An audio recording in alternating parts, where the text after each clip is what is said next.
मैं राम अवतार मीना, सहायक आचार्य राजनीति विज्ञान। आज हम BA तृतीय वर्ष राजनीति विज्ञान के विषय कोर्स के अनुसार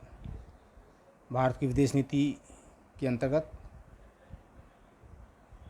भारत की विदेश नीति का एक अंग रही या है लुक ईस्ट की नीति के बारे में जानना चाहेंगे या इसका अध्ययन करना चाहेंगे।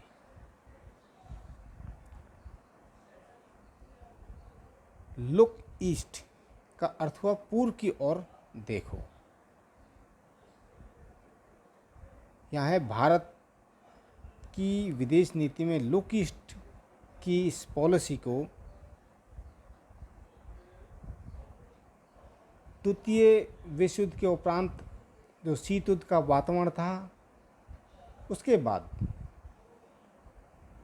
शीत युद्ध के वातावरण के उपरांत जब शीत युद्ध का अंत हो चुका था,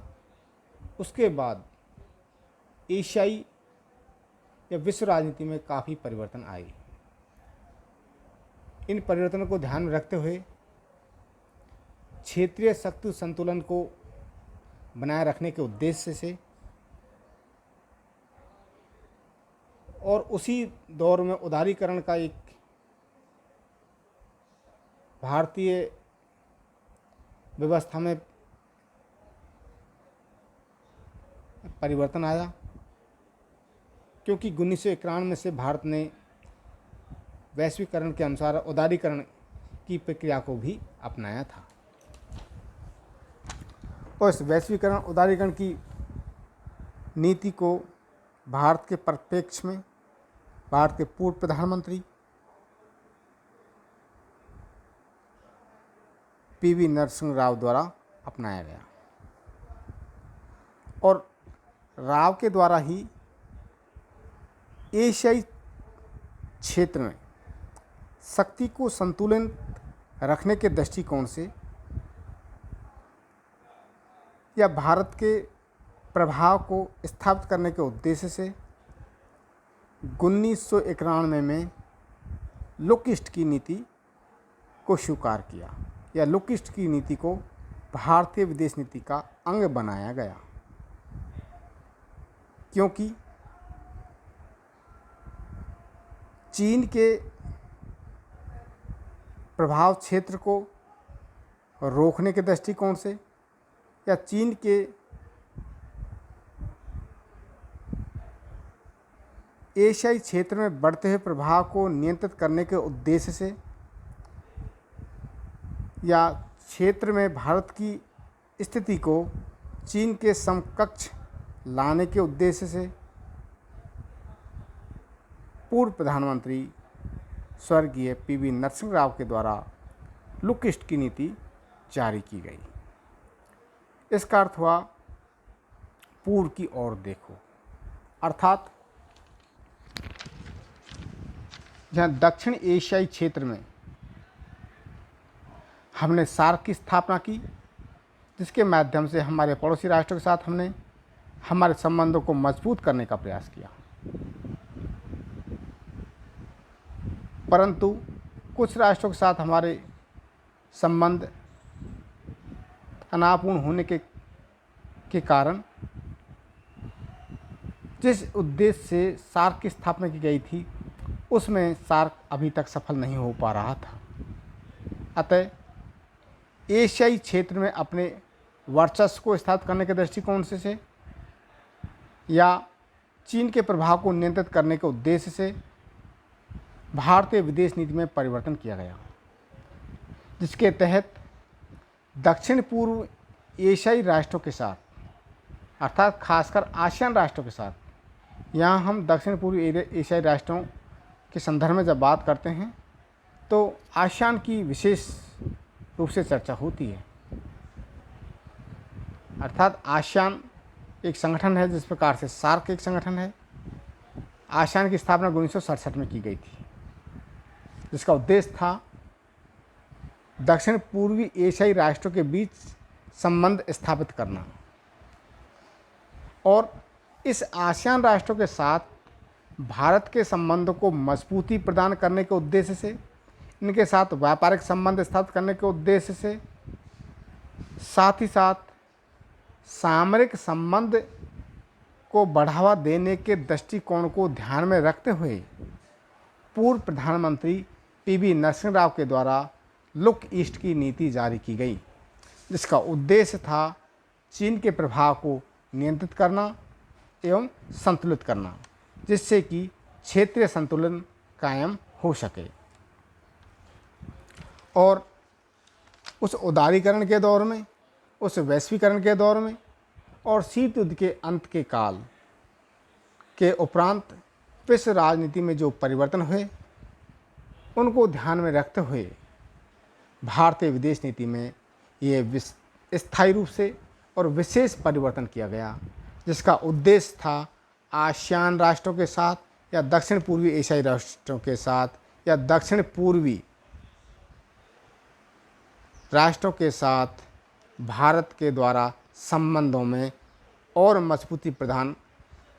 करना या उनको और ज़्यादा अधिक बढ़ावा देना। इसी को ध्यान रखते हुए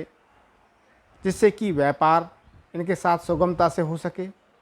या सामरिक अस्त्रों का आदान प्रदान सुगमता से हो सके या इन राष्ट्रों के साथ सांस्कृतिक संबंध को बढ़ावा दे करके अपने इस आर्थिक और सामरिक संबंधों को साधा जा सके। अतः इन्हीं की इस नीति को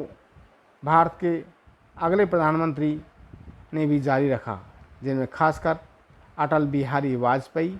डॉक्टर मनमोहन सिंह विशेष रूप से रहे, परंतु इस दौरान मिलीजुली जो सरकारें रही उन्होंने भी इस नीति को जारी रखा, जिसमें एच.डी. देवगौड़ा हों या इंद्र कुमार गुजराल हों। इनके द्वारा भी लुक ईस्ट की नीति को जारी रखा गया या उसको बढ़ावा दिया गया या इसको संरक्षण प्रदान किया गया, क्योंकि हमें विश्व राजनीति में अपना स्थायित्व बनाए रखने के लिए शक्ति संतुलन के सिद्धांत के तहत इन पड़ोसी राष्ट्रों के साथ संबंधों को मजबूती देनी पड़ी। तो 1991 से इस नीति को स्वीकार किया गया। क्षेत्रीय संतुलन के दृष्टिकोण को ध्यान में रखते हुए चीन के प्रभाव को सीमित करने के दृष्टिकोण से हमने पूर्वी एशियाई राष्ट्र, जिनमें खासकर पूर्वी एशियाई राष्ट्रों में आसियान के राष्ट्र तो हैं ही हैं, साथ ही और कई राष्ट्र भी शामिल हैं, जिसमें खास करके ऑस्ट्रेलिया, जापान को विशेष रूप से हम सम्मिलित करते हैं। तो यहाँ सिंगापुर, इंडोनेशिया, थाईलैंड, दक्षिण Korea, Vietnam, Malaysia, Cambodia, Laos, Philippines, Myanmar और ब्रुनेई, इन राष्ट्रों के साथ जो कि चीनी सीमा के इर्द गिर्द बसे हुए हैं, इन राष्ट्रों के साथ भारत ने संबंधों को मजबूती प्रदान करने के उद्देश्य से या तो सामूहिक या व्यक्तिगत रूप से अर्थात राष्ट्र टू राष्ट्र समझौता करने का प्रयास किया है, क्योंकि इन राष्ट्रों की सीमाएं चीन के सीमा क्षेत्र से मिलती है या टच करती है। अतः इन राष्ट्रों के भी संबंध चीन के साथ सामान्य न होकर के एक तनावपूर्ण वातावरण कैसे हैं, जिस प्रकार से चीन के द्वारा दक्षिण एशियाई क्षेत्र में भारत को घेरने के दृष्टिकोण से इन बांग्लादेश, पाकिस्तान, श्रीलंका, नेपाल आदि राष्ट्रों को संरक्षण या बढ़ावा दे करके भारत को अंतर्राष्ट्रीय राजनीति में एक प्रकार से कमज़ोर करने का प्रयास किया। इसके प्रत्युत्तर में भारतीय राजनीतिज्ञों ने भी चीन के सीमावर्ती उन राज्यों के साथ जो दक्षिण पूर्वी एशियाई क्षेत्र में आते हैं, जिससे कि चीन के विरुद्ध भारत एक सशक्त अंतर्राष्ट्रीय मंच पर सहयोगी के रूप में उन राष्ट्रों का समर्थन प्राप्त कर सकता है जिस उद्देश्य से कि चीन को घेरा जा सके। अतः भारत ने चीन को ध्यान में रखते हुए वैश्वीकरण उदारीकरण के इस दौर में शीत युद्ध के उपरांत एशियाई क्षेत्र में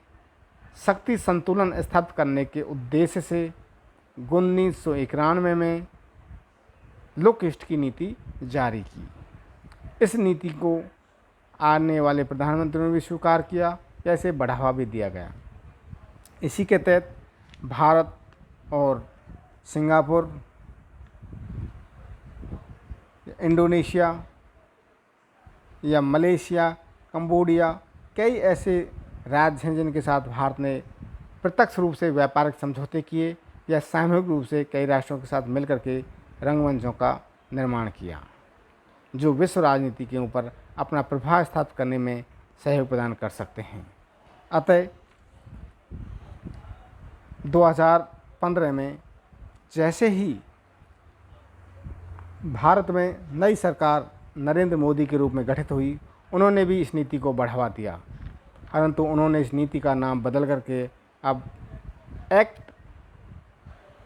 एक्ट ईस्ट नाम से इसे जारी किया है। अतः हम कह सकते हैं कि दक्षिण एशियाई क्षेत्र में एशियाई टाइगर और टाइगर कब अर्थव्यवस्था में संबंध बनाने के दृष्टिकोण को ध्यान में रखते हुए, जिसे कि यूएसए अर्थात संयुक्त राज्य अमेरिका ने भी समर्थन प्रदान किया है, क्योंकि हिंद महासागर और प्रशांत महासागर के क्षेत्र में अपनी पकड़ या चीन के प्रभाव को नियंत्रित करने के दृष्टिकोण से, खास करके दक्षिण चीन सागर में साउथ चाइना सी में शक्ति संतुलन बनी रहे या चीन के प्रभाव को नियंत्रित किया जा सके, इसे ध्यान में रखते हुए आने वाले प्रधानमंत्रियों ने भी इसे संरक्षण एवं बढ़ावा दिया है। अतः हम देखते हैं कि वर्तमान समय में आतंकवाद एक विकट समस्या है और दक्षिण पूर्वी एशियाई राष्ट्र भी आतंकवाद से प्रभावित हैं, और भारत खास करके इस आतंकवाद से जब से भारत स्वतंत्र हुआ है तब इसे पीड़ित रहा है। तो कई ऐसी चीज़ें हैं इन दक्षिण एशियाई पूर्वी राष्ट्रों की जिनकी सामाजिक सांस्कृतिक विचारधाराएं भारतीय सभ्यता संस्कृति से मेल मिलाप रखती है। तो इसलिए इन राष्ट्रों के साथ भारत को आर्थिक और सामरिक संबंध स्थापित करने में किसी प्रकार की समस्या उत्पन्न न हो रही है, जबकि लगातार दिन ब दिन भारत एवं दक्षिण पूर्वी एशियाई राष्ट्रों के साथ संबंधों में मजबूती प्रदान होती जा रही है और आने वाले भविष्य में इस मजबूती को और अहम योगदान मिलने वाला है, क्योंकि दक्षिण पूर्वी एशियाई राष्ट्र चीन की विस्तारवादी नीति से परेशान हैं और इस नीति से भारत भी परेशान है। अतः दक्षिण पूर्वी एशियाई राष्ट्र और भारत मिलकर के चीन की इस विस्तारवादी तानाशाही रवैये के विरुद्ध संयुक्त रूप से संगठित होकर के विश्व मंचों के ऊपर एक दूसरे का समर्थन और सहयोग दे सकते हैं। इसे हम लुक ईस्ट की नीति कहते हैं। धन्यवाद।